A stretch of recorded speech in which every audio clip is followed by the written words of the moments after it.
on va prendre une minute pour comprendre pourquoi on a pris plusieurs minutes pour comprendre comment calculer une limite. C'est parti pour la synthèse. Il est important de comprendre qu'on n'étudie ici que des cas particuliers. Le calcul des limites de façon générale est assez intuitif. Ici, on a identifié au moins une forme indéterminée, et c'est ça qu'on va chercher à résoudre. Lorsqu'on a une forme indéterminée de type plus l'infini moins l'infini, la question qui se pose est qui est le plus puissant? On utilise alors la méthode de factorisation. En s'appuyant sur ce tableau, on identifie le membre le plus puissant, mettons A en rose, pour obtenir dans la parenthèse A facteur de 1 plus ou moins des quotients, qui tendent forcément vers 0, puisque B et C sont moins puissants que A. Il nous reste donc une fois A, et on a levé notre indétermination. Lorsqu'il s'agit d'un quotient infini sur infini, on applique la même méthode, sauf qu'on l'applique au numérateur et au dénominateur. On se retrouve donc avec un quotient de chaque membre le plus puissant, pour lequel on a cette fois des formules pour conclure. Lorsqu'on a une forme indéterminée 0 sur 0, on teste cette fois d'abord la méthode du nombre dérivé, qui s'appuie sur la définition d'un nombre dérivé en 0. Donc f' de 0 vaut, par définition, la limite du taux d'accroissement en 0, c'est-à-dire f de x moins f de 0 sur x moins 0, donc x. On déduit trois formules à connaître. Limite en 0 de exponentielle de x moins exponentielle de 0, qui vaut 1, sur x, égale la dérivée de l'exponentielle en 0, e de 0, qui vaut 1.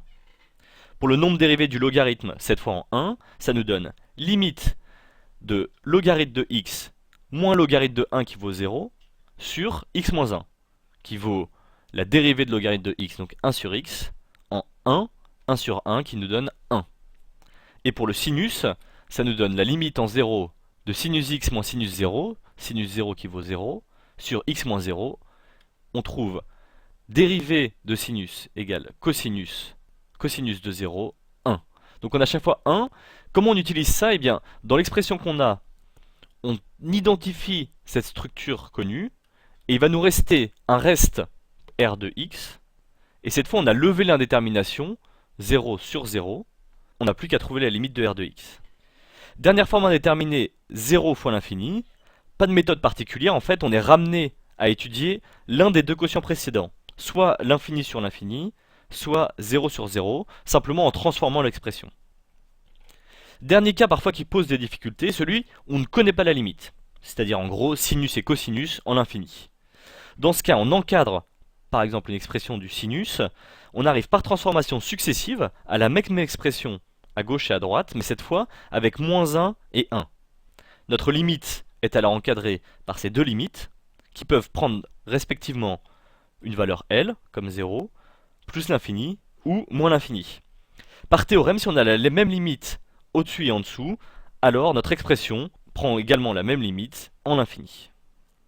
Une dernière chose qu'il faut absolument savoir faire avec les limites, c'est trouver une asymptote.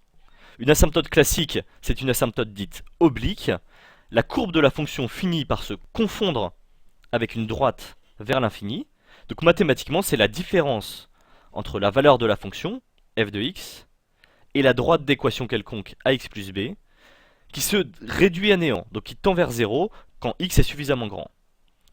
Une asymptote horizontale, cette fois c'est uniquement un cas particulier du cas précédent, sauf qu'on a une droite horizontale, autrement dit a égale 0, et on a limite en plus d'infini de f de x moins b égale 0. Voilà, donc en prenant un peu de recul, si je viens à tomber sur un sinus ou un cosinus en l'infini, je l'encadre. Si j'ai une forme indéterminée avec deux infinis, je factorise.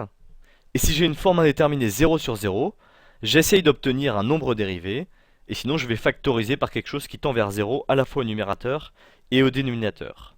Si j'ai 0 fois l'infini, je me ramène à l'un des deux cas précédents. Donc en maîtrisant bien en pratique ces méthodes, vous êtes bien armé pour calculer des limites, et la vie est belle.